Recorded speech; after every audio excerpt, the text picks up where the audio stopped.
selamat pagi. Ketemu lagi dengan Ibu Senya.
Anak semua, kita ketemu lagi di devosi hari ini.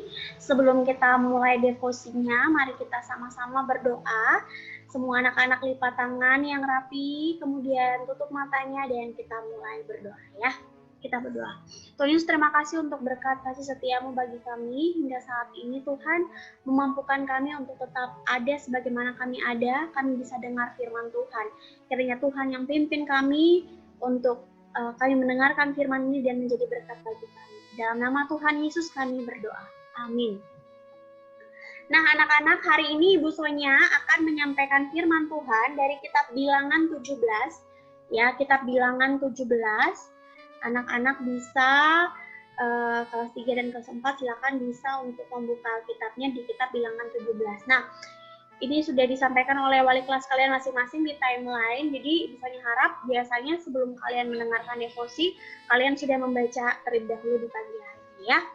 Judul firman kita, judul devosi kita hari ini tentang Allah pemberi kehidupan. Nah, tentang bagaimana Allah dapat menghidupkan kembali apa yang sudah mati dan membuatnya menjadi berkat. Ibu Sonya akan membacakan satu ayat saja yang sangat luar biasa ayat ini ya, yakni di ayat yang ke-10. Kamu bisa sama-sama baca di layarnya Ibu Sonya ya. 1, 2, 3. Tuhan berfirman kepada Musa, kembalikan tongkat Harun ke hadapan tabut hukum untuk disimpan menjadi tanda bagi orang-orang durhaka, sehingga engkau mengakhiri sungut-sungut mereka dan tidak kudengar lagi supaya mereka jangan mati. Ya, ini firman ini Allah berfirman kepada Musa untuk disampaikan kepada bangsa Israel ya pada zaman itu. Nah, tongkat. Kenapa Ibu Sonya langsung munculkan gambar tongkat? Pada zaman bangsa Israel, tongkat itu melambangkan yang namanya kekuatan dari pemiliknya. Jadi semakin bagus tongkatnya, semakin kuat tongkatnya, maka melambangkan kekuasaan atau kepemilikan dari sang pemilik dari tongkat tersebut. Nah, tetapi sebenarnya tongkat itu kan hanya sebuah dahan ya, hanya sebuah dahan atau batang yang dipotong dari pohon. Kemudian dipegang oleh para pemimpin-pemimpin bangsa Israel. Nah, di kitab Bilangan 17 ayat 2 dan ayat 5, Tuhan meminta Musa untuk kumpulin tongkat-tongkat dari setiap pemimpin suku Israel. Nah, suku Israel itu kan ada 12 suku. Jadi, Musa mengumpulkan 12 tongkat dari setiap para pemimpinnya. Ya, maksudnya kenapa sih Tuhan minta Musa untuk kumpulin tongkat-tongkat tersebut? Karena Tuhan ingin memilih dan menetapkan Harun sebagai pemimpin. Loh, apa hubungannya? Tuhan mau tetapkan Harun sebagai pemimpin, tapi Tuhan meminta Musa mengumpulkan tongkat-tongkat.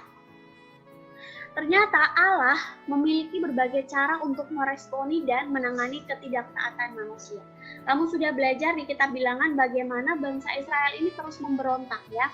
Mereka ini tidak taat kepada Allah melalui pilihan-pilihan Allah. Bahkan Musa pun mereka memberontak ya atas kepemimpinan Musa dan Yosua. Nah, pada saat Allah ingin menetapkan Harun menjadi pemimpin melalui Musa begitu ya, bangsa Israel juga pasti ini mungkin akan tidak taat begitu ya, sehingga Allah menggunakan cara yang unik ya.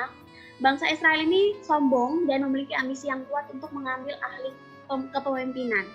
Jadi apalagi mau pilih Harun, wah pasti mereka akan lebih ini lagi ya, berambisi sangat kuat. Mereka merasa mereka bisa menjadi pemimpin. Nah, karena Allah bermaksud menghilangkan segala bentuk keraguan Israel tentang pengangkatan Musa, makanya Allah meminta Musa untuk mengumpulkan tongkat-tongkat tersebut. Apakah anak-anak masih bingung apa hubungannya? Nanti Musanya akan jelaskan. Oke? Kemudian setelah Musa ini mengumpulkan 12 tongkat ya, 12 tongkat dari tongkat-tongkat dari para pemimpin perwakilan suku bangsa Israel. Lalu Allah berfirman untuk membawa atau meletakkan tongkat-tongkat tersebut di dalam kemah pertemuan di hadapan tabut hukum. Jadi di dalam kemah pertemuan tempat biasanya mereka berdoa ya, bangsa para imam-imam berdoa. Kenapa demikian? Supaya dapat dilihat ya oleh para pemimpin-pemimpin tersebut. Nah, yang terjadi adalah tongkat Harun bertunas. Wah, kamu kalau kelas 3 ini baru belajar ya tentang perkembangbiakan tumbuhan. Nah, tiba-tiba tongkat Harun ini bertunas, mengeluarkan kuntum. Ya, Ibu Sonya cari gambar yang menggambarkan cerita ini tuh agak-agak sulit ya. Jadi, Ibu Sonya dapat satu gambar nih, sebuah batang, sebuah tongkat yang mengeluarkan bunga. Lalu berbuahkan buah badam, gitu ya. Artinya, orang yang dipilih Allah tongkatnya akan bertunas. Nah, tongkat yang bertunas adalah tongkat miliknya Harun. Oke. Nah, Harun ini mewakili suku Lewi ya. Jadi tidak pemimpin-pemimpin lain memberikan tongkatnya, dikumpulkan tongkatnya terus Harun sendiri. Beda sendiri tidak. Harun juga mengumpulkan tongkatnya mewakili sukunya yaitu suku Lewi.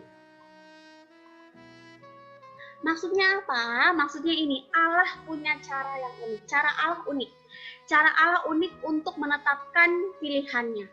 Kenapa Allah minta Musa untuk kumpulkan tongkat-tongkat dari perwakilan pemimpin, ya supaya pemimpin ini tahu, oh ini Allah yang minta, begitu ya. Kenapa dibawa ke dalam kemah pertemuan supaya sah, begitu ya. Dan akhirnya tongkat Harunlah yang bertunas. Jadi cara Allah unik untuk mau pilih Harun sebagai pemimpin. Allah berdaulat, begitu ya. Kenapa Allah berdaulat? Karena sesuatu yang tidak mungkin bisa Allah buat menjadi mungkin. Masakan sebuah tongkat dari pohon, dari dahan yang sudah mati bisa bertunas? Kan tidak mungkin, tetapi itu dibuat mungkin oleh Allah. Ya, hanya dengan kuasa Allah saja semua itu dapat terjadi. Jadi pemimpin umat yang sah haruslah didasarkan atas konfirmasi oleh Allah. Ya, seperti Harun. Tongkat Harun bertunas artinya Harun yang dipilih oleh Allah. Sebab selain pemimpin tersebut dipanggil, ia juga harus diurapi dan ditubuhkan Allah dengan kuasa dan tanda. Jadi Harun diberikan tanda dengan apa? Tongkatnya bertunas, gitu ya. Nah, cerita ini kalau kita pikir-pikir, wah tidak mungkin, tapi ini terjadi, begitu ya. Lalu apa sih korelasi, apa sih hubungannya dengan kehidupan kita manusia? Kita manusia ini berdosa. Tongkat yang mati tidak mungkin bertunas. Ya, seperti kehidupan kita yang terputus dari Allah. Persekutuan kita dengan Allah terputus karena dosa, sama seperti dahan tersebut, dahan tongkat yang sudah mati tersebut. Tetapi kita juga mati secara rohani. Ya, seperti tongkat yang mati, dahan yang mati, kita manusia pun juga mati secara rohani. Sehingga kita tidak dapat melayani Allah. Lalu bagaimana? Nah, kalian tahu ini gambar apa? Salib. Ya. Sehingga yang dapat menghidupkan kembali kehidupan kita, persekutuan kita dengan Allah lewat anugerahnya melalui anaknya Yesus Kristus. Allah dengan anugerahnya mengirimkan Kristus anaknya untuk apa? Memperdamaikan kita dengan Allah. Kita yang sudah mati dihidupkan kembali. Ya. Sehingga kita manusia menjadi orang-orang yang hidup baru. Kristus memberikan hidup baru kepada orang-orang yang menjadi mulia. Ya, dengan apa? Dengan kematiannya di kayu salib. Harun ada di kitab Perjanjian Lama. Ya, tetapi Harun menjadi model Kristus di kitab Perjanjian Baru. Kenapa Ibu Sonia bisa bilang seperti ini? Ya, di dalam peristiwa tongkat Harun yang bertunas ada tanda kemuliaan Tuhan. Oke, Harun dipilih Allah menjadi imam besar dan menjadi berkat akhirnya bagi bangsa Israel. Ya, jadi Harun ditentukan Allah menjadi pemimpin itu bukan sesuatu yang, oh Harun kamu jadi pemimpin, oh Harun sini gantiin Musa. Tidak, tetapi benar-benar dipilih oleh Allah, diurapi oleh Allah untuk menjadi berkat bagi bangsa Israel. Kristus menjadi imam besar yang dipilih Allah, yakni Bapaknya, untuk menjadi apa? Menjadi berkat bagi bangsa Israel. Tetapi Kristus yang dipilih menjadi berkat bagi kita itu tidak dengan, ya sudah, Kristus datang ke dunia jadi berkat. Tidak sampai di situ. Kristus harus apa? Berkorban. Apa yang dikorbankan? Nyawanya. Allah Bapa mengorbankan anaknya, Kristus mengorbankan dirinya. Jadi tidak mudah begitu ya anak-anaknya. Nah, dari cerita ini lalu kita belajar apa Ibu Sonia? Sudahkah kita taat kepada pilihan Allah untuk setiap hal yang sudah Allah pilihkan di dalam kehidupan kita? Yang sudah Allah tentukan dalam kehidupan kita? Atau kita masih tidak bersyukur? Ya, bagaimana cara saya taat Ibu Sonia? Bagaimana cara kami taat kepada Allah untuk setiap hal yang Allah tentukan? Allah pilihkan orang tua yang tepat buat kita. Allah pilihkan saudara yang tepat buat kita. Nah, itu bukan hal yang biasa-biasa. Oh, dengan mudah Allah, oke, ini jadi kakaknya, oke, ini jadi orang tuanya. Tidak. Ya, Allah sudah merancang sedemikian rupa, Allah sudah memilihkan sedemikian rupa, lalu kita taat tidak? Atau kita masih suka marah-marah sama orang tua? Allah pilihkan, tentukan, oh, ini nanti kelas 3 di sini, oh, ini nanti sekolah di sini. Lalu kita sekolahnya main-main. Oh, nanti dia harus menjadi orang yang seperti ini. Tapi kita apa? Kita tidak taat. Kita malah tidak bersyukur. Oh, nanti dia harus pada tahun 2020 seperti ini kita akan mengalami kejadian seperti sekarang ini. Tetapi kita malah tidak bersyukur. Kita malah bersungut. Kita percaya bahwa segala sesuatu yang terjadi itu berada dalam kedaulatan Allah, di dalam anugerah Allah. Allah berdaulat. Jadi tidak ada yang terjadi hanya kebetulan. Semuanya sudah dirancang oleh Allah.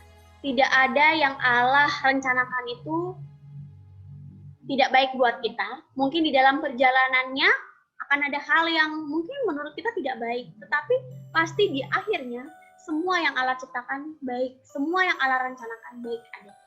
Ya, sekarang kita lagi di masa-masa yang sulit. Begitu anak-anak ya. Allah menentukan, oh di tahun 2020 terjadi bencana seperti ini. Ya, terjadi musibah seperti ini. Lalu kita menjadi orang-orang yang mengeluh setiap hari, tidak mau beradaptasi, tetapi hidup ini akan terus bergerak. Nah, anak-anak mengeluh, Ibu Sonia mengeluh, kita semua mengeluh, lalu apakah hidup kita akan berhenti di sini? Tidak, hidup terus berjalan. Jadi kalau kita mengeluh percuma, ya kita akan tetap jadi orang-orang yang tidak maju. Maka yang perlu kita lakukan adalah bersyukur saja. Kita perlu bersyukur, menjalani hari-hari kita dengan satu pengharapan kepada Allah bahwa Allah menolong kita. Oke, jadi itu firman dan devosi yang bisa Ibu Sonia sampaikan hari ini. Semoga menguatkan kita semua, ya, bahwa Allah adalah pemberi kehidupan. Jadi kita tidak perlu takut dan khawatir akan hidup ini. Kenapa kita perlu takut? Oke, kita mau berdoa. Semua anak-anak lipat tangan lagi, kemudian tutup matanya, dan kita mulai berdoa. Tuhan, terima kasih untuk firman-Mu. Kiranya kami sadar bahwa Engkau Allah yang berikan kehidupan kepada kami yang mati secara rohani, Engkau hidupkan kembali dalam anugerah-Mu, sehingga kami memiliki hidup yang baru di dalam anak-Mu Yesus Kristus. Kiranya kami mensyukuri hidup kami untuk setiap hal-hal yang boleh terjadi dalam kehidupan kami tetap menjalani hari-hari ini dengan ungkapan syukur yang penuh kepada Allah, dengan pengharapan yang penuh kepada Allah. Berkati kami sepanjang pembelajaran kami nanti, berkati keluarga kami yang bekerja, kami yang mungkin tidak enak, lemah tubuh, Tuhan kuatkan. Di dalam nama Tuhan Yesus Kristus yang mengampuni dosa kami berdoa. Amin. Terima kasih sudah menonton ya teman-teman. Jangan lupa di like dan subscribe ya. Terima kasih, Tuhan Yesus memberkati. Sampai jumpa.